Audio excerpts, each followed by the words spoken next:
J'écoutais les chants ce matin, puis je me disais, waouh, on a un bout du reflet de ce qu'on va regarder ce matin. Cet aspect d'adorer Dieu jusque dans l'éternité. Hein, pendant 1000 ans, on a dit ça dans l'avant-dernier chant, hein, pendant des milliers d'années.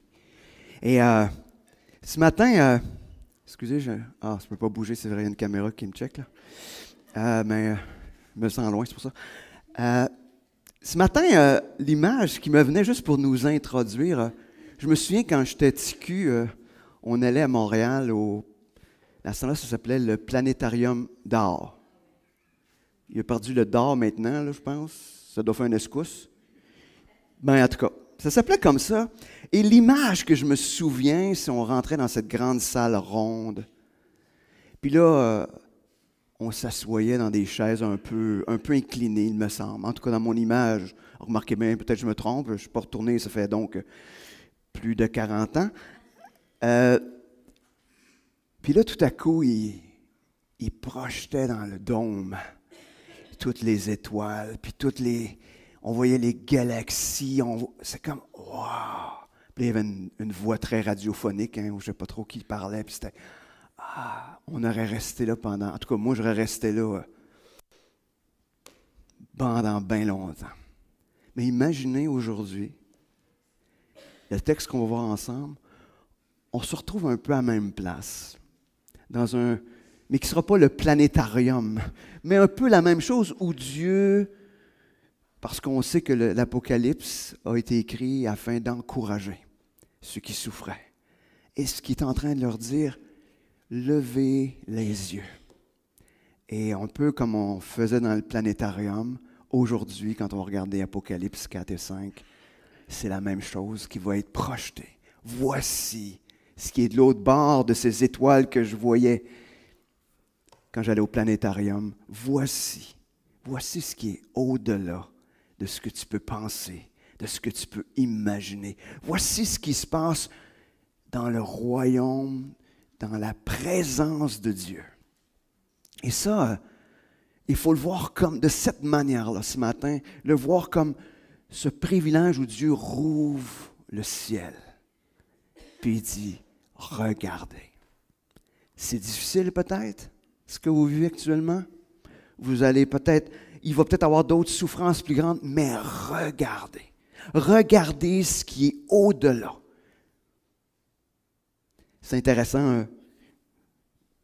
Richard Houle m'a envoyé un petit message hier en disant « Ah, voici, je priais pour toi. » Richard prie pour moi, puis pour plein d'autres monde, mais je fais partie de sa liste. Puis il me rappelait le verset de l'implantation à Saint-Liboire. Et dans ce verset-là, c'est le verset qui s'adresse à Abraham, c'est un texte qui s'adresse à Abraham quand Lot est parti, mais ce que Dieu dit à Abraham, il dit « Lève les yeux et regarde. » Et ce matin, c'est la même chose. Le Seigneur nous dit « Lève les yeux et regarde ce qui se passe au-delà. » Donc ce matin,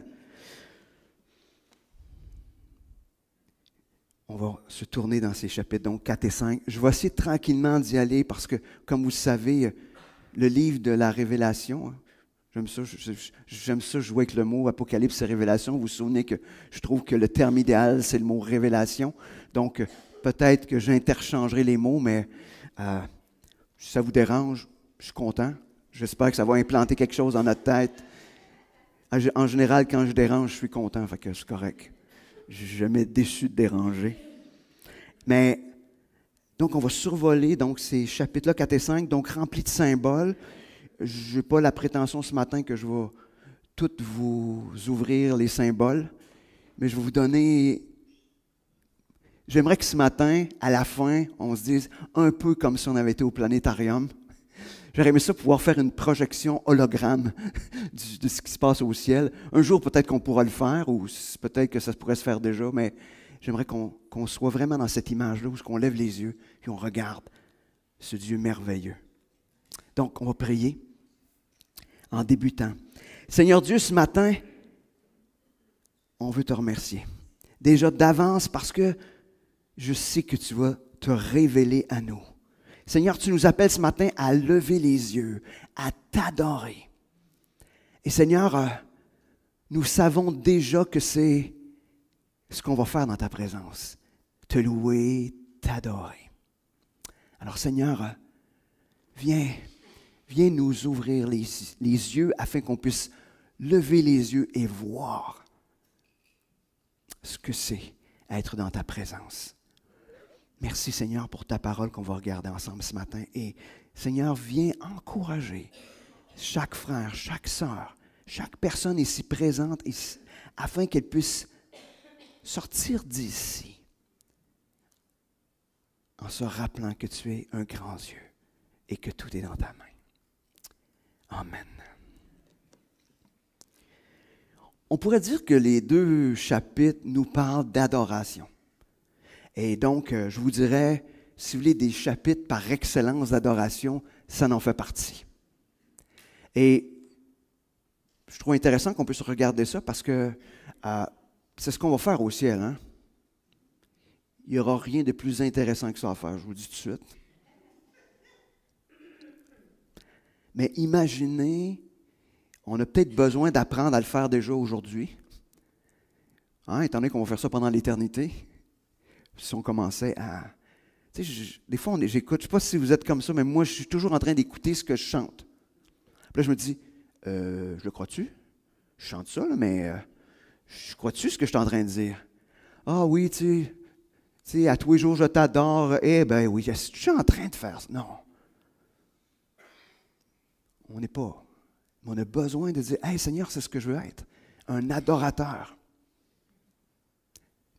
Et je pense que ce qu'on va voir ce matin va nous pousser justement à l'adoration, parce que ça va nous faire voir la grandeur de ce Dieu-là. Donc, on va descendre les chapitres 4 et 5 tranquillement. Donc, verset 1, chapitre 4. Ça nous dit, après cela, je regardais, vous vous souvenez, là, c'est quoi qu'il y a eu juste avant, là? C'est quoi qu'il y avait juste avant? Parce que au cas où vous l'avez oublié. Ah oui, des lettres. Il y avait les lettres aux 7 églises, OK. Donc, après qu'il a reçu les 7 lettres qui étaient adressées aux 7 églises, ça nous dit donc, après cela, je regardais et voici une porte ouverte dans le ciel. OK. Là, vous voyez, déjà, on est là. Il a vu une porte. Êtes-vous des imaginatifs ici ou trop cartésiens? Si vous êtes cartésien, vous allez trouver peut-être ça dole aujourd'hui, je ne sais pas, là, mais parce qu'il va falloir que vous laissiez aller votre imagination. Oui, plus. Mais je prêcherai plus longtemps. Non, mais. Donc, ça dit, j'ai vu une porte ouverte dans le ciel, telle une trompette. La première voix que j'avais entendue me parler dit, monte ici et je te ferai voir ce qui doit arriver dans la suite. Ce verset-là, dans les faits, il fait référence aussi au verset 19 du chapitre 1, où il disait justement ce qui est et ce qui va arriver par la suite. Donc, à partir du chapitre 4, on va être dans ce qui va arriver par la suite. Il y a 2000 ans, par la suite. Donc, c'est pas genre ce qui va arriver par la suite pour nous, c'est déjà qu'on est probablement un peu rentré là-dedans. Mais regarde, je ne ferai pas de position sur les... Mais déjà, on a ça. Donc, ça fait référence, ce verset-là, ça nous rappelle que c'est comme si les lettres aux 7 églises, c'est comme si on les avait retirées, ou plutôt, c'est comme si c'était une parenthèse dans ce que Jean, dans sa révélation. Donc, Jean est emmené au ciel en esprit, puis il va nous décrire ce qu'il voit avec des mots que lui possède, que lui comprend, des images que lui comprend et que ses auditeurs comprennent. Il faut se rappeler cela. Là. Et parce que qui pourrait décrire le ciel? Tu as beau voir, là, tu sais, déjà l'image qu'il va nous en tracer, elle est tellement extraordinaire. Mais moi, je crois que les mots de Jean lui manquaient. Parce que quand on le voit, il en met tellement que tu as l'impression que c'est comme, il manque ça, il faudrait que. Il faudrait que vous compreniez, que vous voyez cela. Et que son but, c'est d'encourager ceux qui souffrent. Cela donc doit avoir du sens pour eux. Des fois, on est là, on dit « Ah, l'Apocalypse. » Mais imaginez, ceux qui lisaient ça, ça avait du sens. L'objectif est de les encourager. Ça veut dire que ça a un sens pour eux. Donc, on va essayer de voir, d'ouvrir tranquillement pour essayer de comprendre de quoi il s'agit. Donc, versets 2 et 3. Donc, il nous rappelle, donc, aussitôt, je fus ravi en esprit. Parce que vous voyez, il y a du monde ici, il est monté, mais ce n'était pas suffisamment, c'est comme en esprit, il était emmené dans le ciel. Ceux qui ont trop d'idées de science-fiction, elle n'est pas là-dedans, là. Ce n'est pas une porte ouverte, puis tu fais, elle n'est pas là, là. C'est pas ça. Hein? Je sais parce que je me connais, puis j'en connais d'autres, fait que je me dis, peut-être, il faut faire attention. Il nous dit donc, et voici qu'il y avait un trône dans le ciel, et sur ce trône, quelqu'un était assis. Celui qui était assis avait l'aspect d'une pierre de jaspe et de sardoine, et le trône était environné d'un arc-en-ciel qui avait l'aspect de l'émeraude. Celui qui était assis, il est en train de nous décrire Dieu. Dieu le Père qui est assis sur le trône. Le jaspe est une pierre transparente. Et la sardoine, c'est une pierre rouge. Transparente signifie pureté. La pureté de celui qui est assis. Le rouge, on pourrait faire l'image du sang versé. Juste aussi un petit rappel, ces deux pierres se retrouvaient sur le pectoral du souverain sacrificateur dans l'Ancien Testament. On retrouve ces deux mêmes pierres-là. Donc, cet aspect du souverain qui est en train de régner dans tout cet aspect-là. Ce qui est aussi intéressant, nous avons un arc-en-ciel qui est environné. Donc, je ne sais pas pourquoi il appelle ça un arc-en-ciel, c'est juste parce qu'on a le terme, mais on a un arc-en-ciel complet. Complet. Pas juste un demi-arc. On a l'arc-en-ciel complet. Imaginez toutes les couleurs qui font le tour. C'est de cette manière-là qui est décrit. Ça nous parle, vous savez que l'arc-en-ciel, c'était l'alliance de Dieu faite avec Noé, mais avec les hommes. Donc, ça symbolise que cette alliance-là, elle est complète. Elle n'est pas juste partielle. Parce que Noé avait vu un arc, mais là, on a un arc complet. Donc, cette alliance, elle est maintenant complétée. Autour du trône, on continue. Il y avait 24 trônes, et sur ces trônes, 24 anciens, ou vieillards selon votre version, vêtus de vêtements blancs et sur leur tête des couronnes d'or. Pourquoi 24? Ça fait référence aux 24 prêtres de l'Ancien Testament. Il y a ce lien-là. J'aimerais juste vous rappeler que Daniel a fait une prophétie, et il voit aussi ces 24 trônes-là. Mais savez-vous c'est quoi la différence pour Daniel? Ils sont vides. Ils sont vides. Maintenant, il y a quelqu'un assis dessus.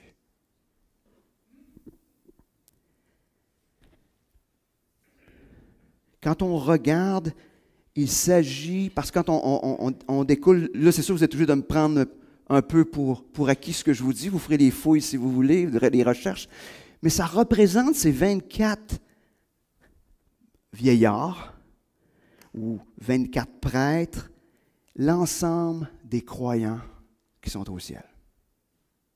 Parce que nous sommes des prêtres. C'est ce que ça dit? Nous sommes des sacrificateurs pour Dieu. Donc, c'est 24. Et étant donné qu'ils sont sur les trônes, ça veut dire que le peuple de Dieu qui est au ciel, qui est complété. Et les vêtements blancs nous parlent de la victoire. De la victoire. Ils ont gagné à cause de leur foi en Christ. Donc, on va en retourner. On a Dieu le Père. On voit les pierres qui sont là, on voit l'arc-en-ciel, l'alliance qui est là, mais aussi on voit les 24 trônes qui consistent à tout le peuple de Dieu qui est au ciel. Tous ceux qui ont lavé leur robe dans le sang de l'agneau, qui est cette robe blanche qui leur a été donnée. Moi, je lisais juste ça, puis je faisais juste m'imaginer être là. Puis je vais vous dire, j'avais presque les larmes. Parce que c'est fantastique. Je ne sais pas si vous êtes arrêtés à ça de voir, wow, on n'a rien, on ne peut même pas s'imaginer la grandeur. C'est pour ça que j'aurais aimé ça vous faire une projection juste pour nous mettre dedans. Mais c'est fantastique.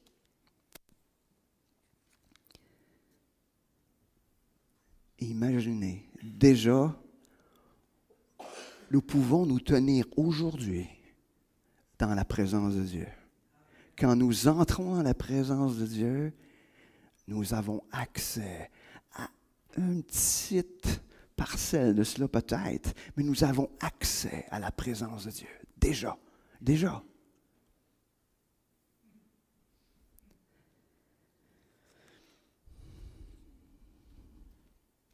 Je veux vous rappeler aussi que les 24 trônes, et d'une certaine manière, c'est la place où vous allez vous retrouver. C'est une place qui vous revient. Si vous êtes un enfant de Dieu, si vous avez reçu Christ, c'est la place qui vous revient. Wow! Moi, en tout cas, je ne sais pas, mais même wow, c'est banal.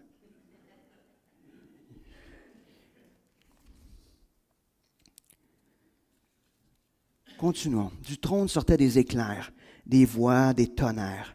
Devant le trône brûlent 7 lampes ardentes qui sont les 7 esprits de Dieu.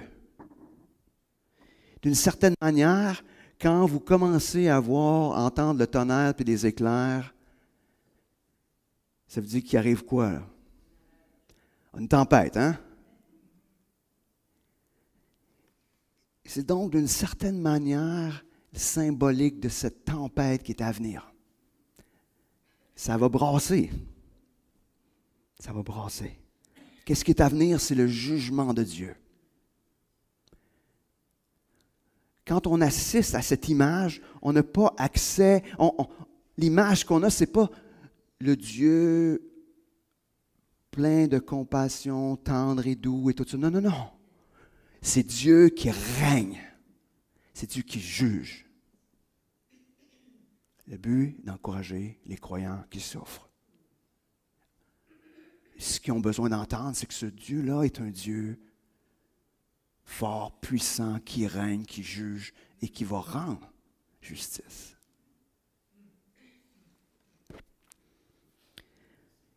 Donc, les 7 esprits nous parlent d'une certaine manière de la présence du Saint-Esprit. On va continuer. Je fais juste vous ouvrir quelques affaires. À la fin, vous allez dire, ah, mais il semble qu'il nous en manque. Je suis d'accord avec vous. Mais j'espère juste que ça va vous donner le goût de creuser plus. D'ailleurs, chaque message, ça devrait avoir ça comme but. Pas dire, ah, j'ai entendu ça, c'était cool. Non, non. Je veux en savoir plus, je veux fouiller plus, je veux chercher davantage. C'est pas assez. Donc, verset 6. Devant le trône, c'est comme une mer de verre, semblable à du cristal. Au milieu du trône et tout autour du trône, 4 êtres vivants remplis d'yeux. C'est malin, de yeux, d'œil, en tout cas.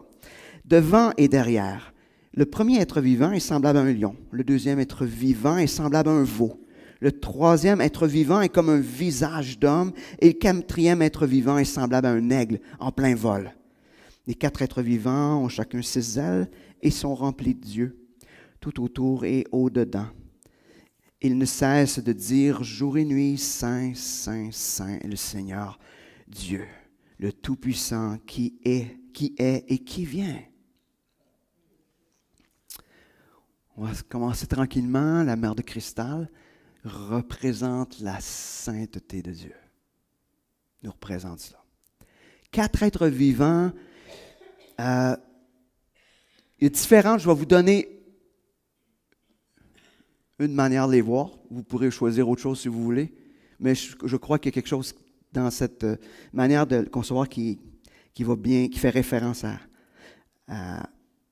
clairement à ce qui a été dit là. Donc, les 4 êtres vivants certains pensent que ça pourrait décrire des anges, mais dans les faits, les 4 êtres vivants présentent la création de Dieu. Ça fait référence aussi à l'alliance qui a été faite avec Noé envers toute sa création. L'alliance avec l'homme, l'être vivant au visage d'homme. L'alliance avec les oiseaux, le visage d'aigle. L'alliance avec tout le bétail, le visage avec le veau. L'alliance avec le reste des animaux, le visage du lion. Donc, imaginons que ces 4 êtres vivants-là, c'est la création. Toute la création de Dieu. Mais ce qui est intéressant, c'est eux qui sont le plus près du trône. Ils sont tout près du trône. Donc, toute la création, ce que le texte est en train de nous dire, toute la création adore Dieu sur le trône, disant sans cesse, Saint, Saint, Saint, Saint est le Seigneur le Tout-Puissant qui était, qui est et qui vient.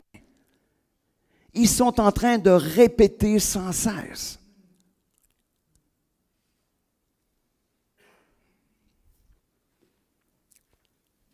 Sans cesse. Savez-vous pourquoi ils répètent sans cesse? Parce que c'est jamais suffisant. C'est jamais suffisant. C'est comme si leur adoration est jamais suffisante. C'est comme, je ne peux pas m'arrêter parce que peu importe ce que je vais dire, c'est pas assez. C'est pas assez. Il faut que je continue. Il faut que je poursuive. Donc, sans cesse, sans cesse, sans cesse, Saint, Saint, Saint est le Seigneur le Tout-Puissant, qui était, qui est et qui vient. Saint, Saint, Saint. Puis là, vous allez être là, puis vous allez entendre ça. Puis vous ne ferez pas comme, ah, il est tanné de répéter. Vous ne direz pas ça. Hein? Vous ne direz pas ça. Parce que vous faites partie de cette création-là aussi. Vous allez juste dire, wow! Puis ce qui est intéressant, c'est, on voit dans le texte, un jour tout genou fléchira. Et un jour tout va reconnaître. D'ailleurs, on le voit un peu plus loin, mais reconnaître qui est Dieu. Et c'est donc la création, tout ce qui a été créé, reconnaît qui est Dieu.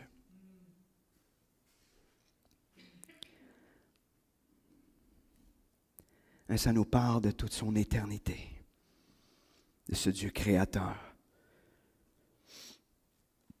Vous ne trouvez pas que c'est une image magnifique?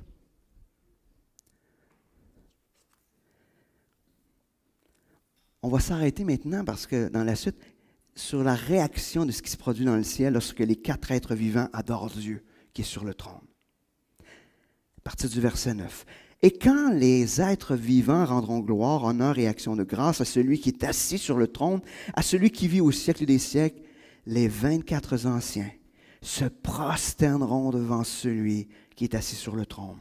Ils adoreront celui qui vit au siècle des siècles. Ils jetteront leur couronne devant le trône en disant, « Tu es digne, notre Seigneur, notre Dieu, de recevoir la gloire, l'honneur, la puissance, car tu as créé toutes choses, et c'est par ta volonté qu'elles existent et qu'elles furent créées. » Les 24 anciens qui se prosternent au ciel. Le peuple de Dieu, parce que c'est ce qu'on a dit que c'était, le peuple de Dieu qui se prosterne. Ils se prosternent parce qu'ils sont d'accord avec la déclaration. Ils sont plus que d'accord. Et pourquoi qu'on se prosterne? Parce qu'on ne se sent pas digne. On ne se sent pas digne. Pourtant, on a accès, mais on ne se sent pas digne. Ils méritent l'adoration. Je vais vous dire, quand tu te mets à lire ça, puis je pense à mon genre d'adoration que je fais à Dieu, je fais comme, ouf! Ouf, ouf. Est-ce que devant Dieu, je me prosterne? Est-ce que devant Dieu, j'ai plus rien à dire? Est-ce que devant Dieu, mes lèvres vont juste répéter « Saint, Saint ». Seigneur, est-ce que je suis là? Il se met à adorer ce Dieu qui est un Dieu éternel et à la fois ce Dieu créateur. Ce qui est fascinant, c'est qu'ils jettent leur couronne devant le trône. Je ne sais pas si vous vous souvenez, mais si vous avez entendu parler, mais on reçoit des couronnes, hein? C'est ça que ça dit? Mais c'est comme s'ils prennent ça et ils font comme « Non, non, je te les redonne. Je te les redonne. Je te les redonne parce que c'est toi qui me les as donnés. Puis comment pourrais-je garder cela? Comment pourrais-je le garder? Ça ne vient pas de moi. J'ai aucun mérite là-dedans. Je n'ai rien que je mérite là-dedans. Seigneur, je te les dépose. Je te les dépose à tes pieds. Je renonce à tout cela. La seule position, c'est une position d'humilité devant ce grand Dieu-là.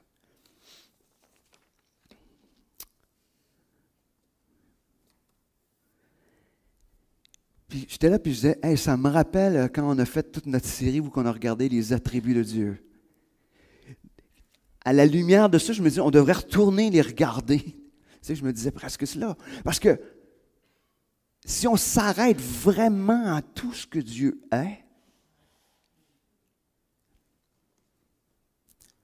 on va voir aussi d'une certaine manière tout ce que Dieu fait. Comment ça se fait que comment ça se fait que nous sommes encore si négligents, si arrogants, si imbus de nous-mêmes parfois? Pourquoi? Pourquoi? Finalement, je pense que le livre de l'Apocalypse, c'est le livre le moins lu, mais il devrait probablement être le livre le plus lu. Poursuivons. Allons passer maintenant, parce qu'on était Dieu qui est sur le trône, et là tout à coup, Jésus va faire son entrée.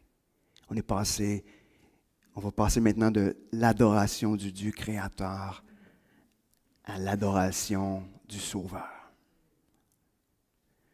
Il me semble que déjà le premier chapitre 4, on en avait déjà assez. Attendez de voir le chapitre 5. Verset 1. Puis je vis dans la main droite de celui qui est assis sur le trône un livre, écrit en dedans et au dehors, scellé de 7 sceaux. Et je vis un ange puissant qui proclamait d'une voix forte, « Qui est digne d'ouvrir le livre et d'en rompre les sceaux? » Mais nul dans le ciel, ni sur la terre, ni sous la terre ne pouvait ouvrir le livre, ni le regarder. Et je pleurais beaucoup, parce que nul ne fut trouvé digne d'ouvrir le livre, ni de le regarder. Pas juste de l'ouvrir, de le regarder. C'est pas regarder de l'extérieur, mais regarder ce qui était dedans. Nul n'était digne. Imaginez ce rouleau intéressant écrit en dehors et en dedans. Tu sais, quand j'ai une page, c'est écrit ces deux barres comme ça, il n'y a plus d'autre place pour mettre d'autres choses. Ce que ça veut aussi nous dire, c'est ce qui est écrit là-dedans, c'est complet, c'est final. Il n'y a rien d'autre qui s'ajoute à cela. Dieu a tout mis. 7 sceaux, hein, vous vous souvenez? Le chiffre 7 parle de... C'est un chiffre parfait, nous parle de la perfection. Ce qui est là-dedans, il est donc parfait. Devant donc toute la sainteté, la grandeur, personne n'est digne d'ouvrir les sceaux de ce livre.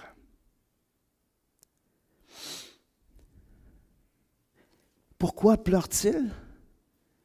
Parce que Jean sait que tant que les sceaux ne seront pas ouverts, rien ne pourra être complété. le plan de Dieu ne se complétera pas parfaitement. Il faut que les sceaux soient brisés.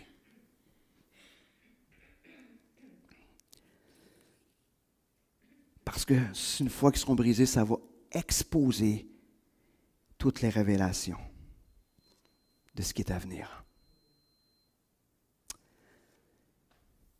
Donc, on va aller justement parler, on va regarder celui qui est digne d'ouvrir.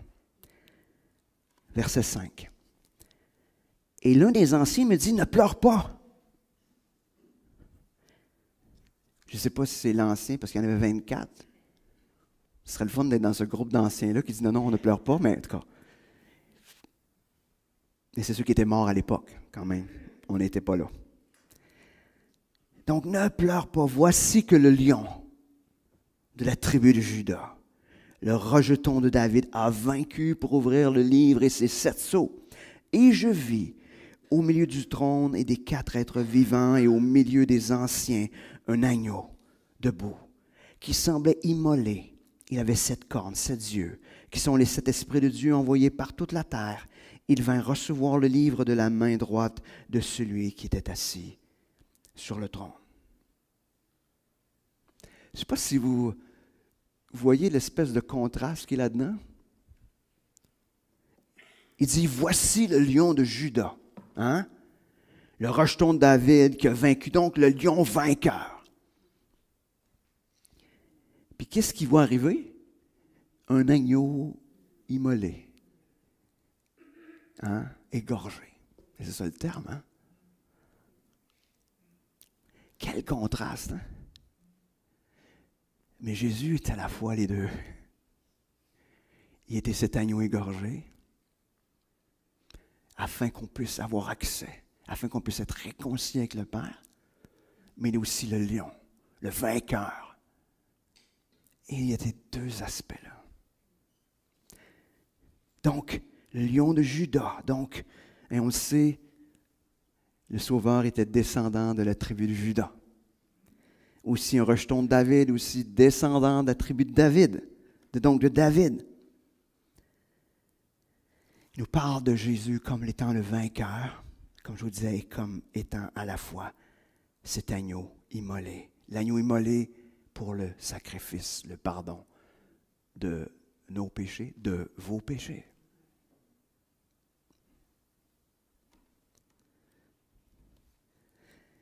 C'est intéressant, hein? Ceux qui auront reçu le pardon de leurs péchés à cause du sacrifice de cet agneau-là pourront marcher avec ce lion vainqueur, pourront marcher avec lui. Et n'auront pas à subir le jugement de Dieu. Encore une fois, le chiffre 7 est là, hein? 7 sceaux, puis on arrive avec 7 cornes, 7 yeux. Les 7 cornes nous parlent de la puissance parfaite. Les 7 yeux nous parlent de la sagesse parfaite. Les 7 esprits, la présence parfaite. Je ne sais pas si vous venez de réaliser que je viens de nous nommer 3 attributs de Dieu, qui sont... Ouais, mais qu'est-ce qui est? Non, exact, les 3 omnis, hein, que Yvan nous avait emmenés. Donc, l'omnipotence, la puissance, il peut tout. Omniscience, il sait tout. Omniprésent, il est présent partout. Mais ça nous parle de cet aspect de la perfection de qui est cet agneau. Et on a besoin de le voir comme ça, comme cet agneau qui est vainqueur, ce lion qui conduit le combat.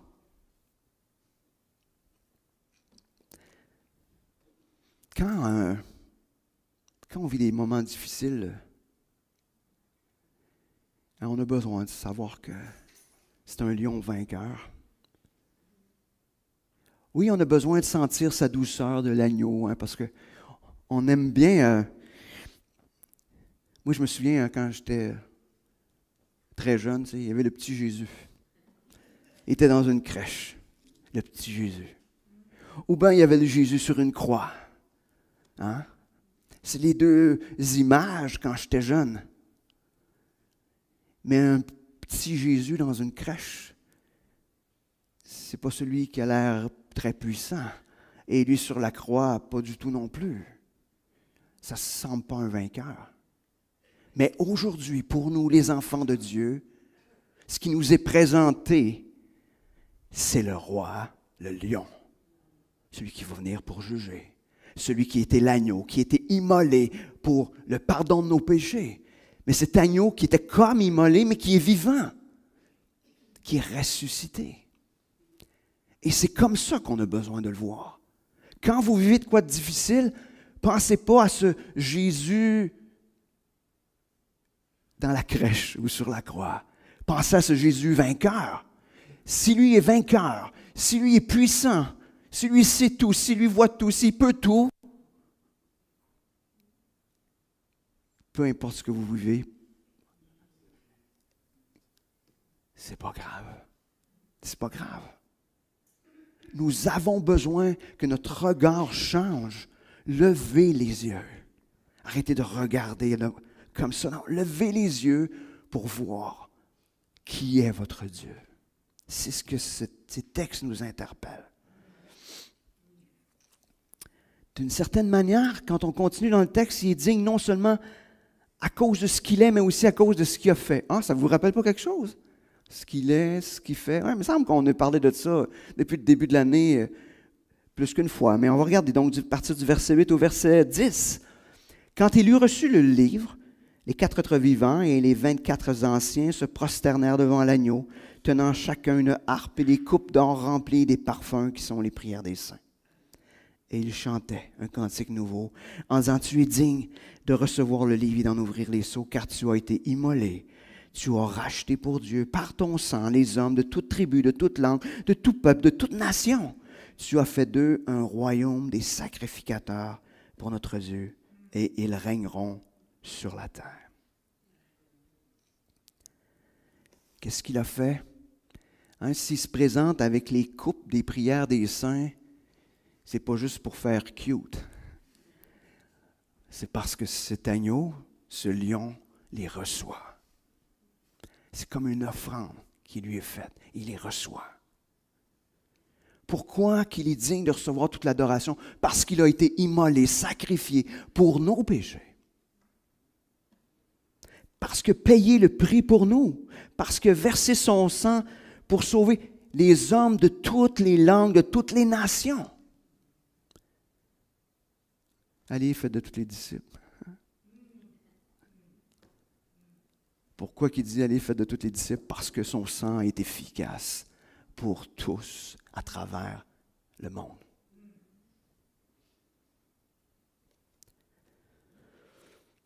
Pourquoi qu'il est digne? Parce qu'il nous a donné une nouvelle identité. Hein, ça dit qu'il a fait d'eux un royaume, des sacrificateurs. Est-ce que vous êtes conscient de ça? Vous faites partie de son royaume. Here and now, là, maintenant. Maintenant. Et vous êtes des sacrificateurs. Donc, vous êtes au service de Dieu. Pas votre service à vous autres. Pas au service de qui que ce soit. Vous êtes au service de Dieu. Qui servez-vous? Vous avez reçu ce nouveau rôle, cette nouvelle appartenance, cette nouvelle identité. Et un jour, ça parle du règne. On règnera, on va régner. Hein? Vous dites, me semble que je me sens pas trop... Non, ça dit, vous allez régner. Moi, j'ai besoin de me rappeler ça. Oh, pas pour me dire, oh, gars, je vais me péter les bretelles. Non, c'est pas de ma faute. C'est pas de ma faute. Puis c'est pas de votre faute. Ce chant d'adoration nous parle de louange, de l'évangile, de mission et nous parle d'éléments prophétiques. Digne aussi de recevoir l'adoration à cause de ce qu'il a. Ah, ça c'est intéressant. On n'a pas été là à date. Il faudrait rajouter ça, hein, Yvan, dans notre... Il est aussi digne d'ouvrir les sceaux parce que tout ce qu'il avait quitté, il a tout récupéré maintenant dans sa gloire. Et c'est ce que le texte nous dit à partir du verset 11. Je regardais, j'entendis la voix de beaucoup d'anges autour du trône. Là, je ne sais pas si vous voyez, mais il commence à y avoir du monde, là. Hein? Beaucoup d'anges. Tu sais, quand on dit beaucoup, c'est parce qu'on ne peut pas les compter. Tu sais. Quand on dit beaucoup, c'est parce qu'il y en avait beaucoup. Puis le beaucoup de Dieu est pas mal plus beaucoup que nous autres. Hein? Beaucoup d'anges autour du trône, des êtres vivants, des anciens. Et leur nombre, oh, OK, on a le chiffre là. Des myriades de myriades et des milliers de milliers. Bon mal. Hein? On doit recommencer à ressembler à des milliards, là, hein? Pas trop. Hein? Ça commence à être pas mal. Moi, c'est une façon simple de dire il y a du monde. Je ne sais pas si vous voyez, là. On avait le trône, Dieu qui est sur le trône, les 4 êtres vivants, les 24 vieillards, les anges, et donc des myriades de myriades d'anges tout autour. Ah, on a oublié l'arc-en-ciel aussi, là. Puis on a oublié regardez ça, là. Là, vous êtes, imaginez, Jean est là, puis il est là, puis il voit ça, là. Et Jean est en train de nous ouvrir les portes du ciel pour voir. C'est ça qui se passe. C'est ça qui se passe. Arrêtez de craindre, arrêtez d'avoir peur. C'est ça qui se passe, c'est ça le ciel. Il disait d'une voix forte, l'agneau qui a été immolé est digne de recevoir puissance, richesse, sagesse, force, honneur, gloire et louange. Voici tout ce qu'il a récupéré. Et toutes les créatures dans le ciel et sur la terre, sous la terre, sur la terre et tout ce qui s'y trouve, je les entendis qui disaient, oh là on vient d'en rajouter d'autres, hein? Toutes les autres créatures. C'était pas assez, hein? À celui qui est assis sur le trône de l'agneau, la louange, l'honneur, la gloire et le pouvoir au siècle des siècles. Et les 4 êtres vivants disaient Amen. Et les anciens se prosternèrent et adorèrent. Celui qui est né est mort dans la faiblesse et de maintenant récupérer sa puissance. Celui qui est né, qui est vécu parmi les pauvres, richesse. Celui qui était regardé comme fou, la sagesse. Celui qui a vécu toute cette humanité sans péché, aujourd'hui dans le ciel, il reçoit honneur, gloire et louange. Nous n'avons pas un petit Jésus. Nous n'avons pas un petit Dieu.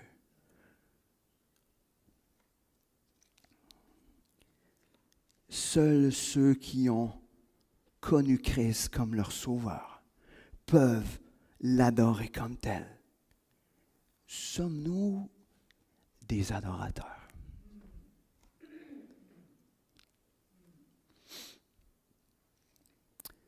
Je ne sais pas, mais quand on arrive avec cette image grandiose, qui n'est pas, moi je dirais non. J'aime pas dire image, parce qu'une image, c'est comme, OK, ça fait cute, c'est beau, on a une dessin. Non, non, non. Voici une représentation de la réalité. Ce n'est pas juste une image, c'est une représentation de la réalité, de ce qui se passe. Tout ce que nous vivons ici, là, sur le plan terrestre.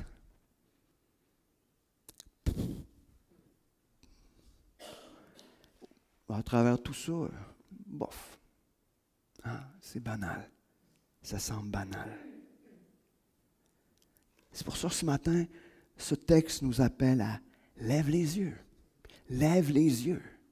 Arrête de regarder en bas. Lève les yeux. Regarde ce Créateur. Regarde ce Sauveur qui est au ciel. Donc ce matin, on a laissé toute la place à l'adoration à la fois du Dieu Créateur, mais aussi du Dieu Sauveur. Et on a besoin de le contempler continuellement, ce qu'il est, ce qu'il fait et ce qu'il a. On était invités à entrer dans sa présence la semaine dernière. Hein? Vous vous souvenez, Yvan nous a dit hein, ça avec son toc-toc yo, là, pour ceux qui étaient là. Hey yo, OK. Mais on est invité d'être dans sa présence. On est invité de ne pas juste rester à l'extérieur ou de laisser à l'extérieur. Mais ce matin, c'est encore plus grand. C'est comme, lève les yeux, regarde celui. La porte rouvre. Rouvre la porte, aucune raison. Regarde celui qui est. Et ce qu'on vient de voir ce matin devrait nous remplir de paix, de réconfort. La semaine prochaine, on va voir l'ouverture des sceaux. Ça va être plus rough peut-être. Hein? Mais ce n'est pas grave. Parce que le jugement de Dieu n'est pas pour ses enfants. Mais pour l'instant, pour le moment, il vous dirait, regardez ce Dieu tel qu'il est. Levez les yeux. On va prier. Seigneur Dieu, ce matin, tu nous appelles à la fois lever les yeux. Puis en même temps, quand on lève les yeux, on a juste le goût de se prosterner, de se coucher par terre. Parce que tu es ce Dieu si grand, ce Dieu qui nous a aimés d'une manière tellement incroyable. Et Seigneur, quand on voit toute ta puissance déployée, merci Seigneur ce matin d'avoir ouvert les portes du ciel, afin qu'on puisse entrevoir tout ce que tu es, tout ce que tu as fait. Seigneur, je te demande pour mes frères et sœurs ce matin de venir les encourager, les fortifier. Et Seigneur, viens dire à mes frères et à mes sœurs ce matin, lève les yeux. Lève les yeux.